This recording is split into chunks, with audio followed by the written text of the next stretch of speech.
Okay, so here we're gonna make huevos a la mexicana, which is Mexican styled eggs. We have tomato, onion, cilantro. We also have salt, pepper, and jalapenos. And now we're gonna add the eggs.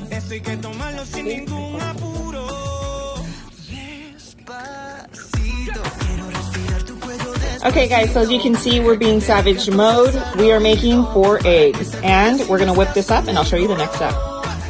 So we're gonna mix this up until everything's well incorporated, and then I'll show you when we put it on the pan.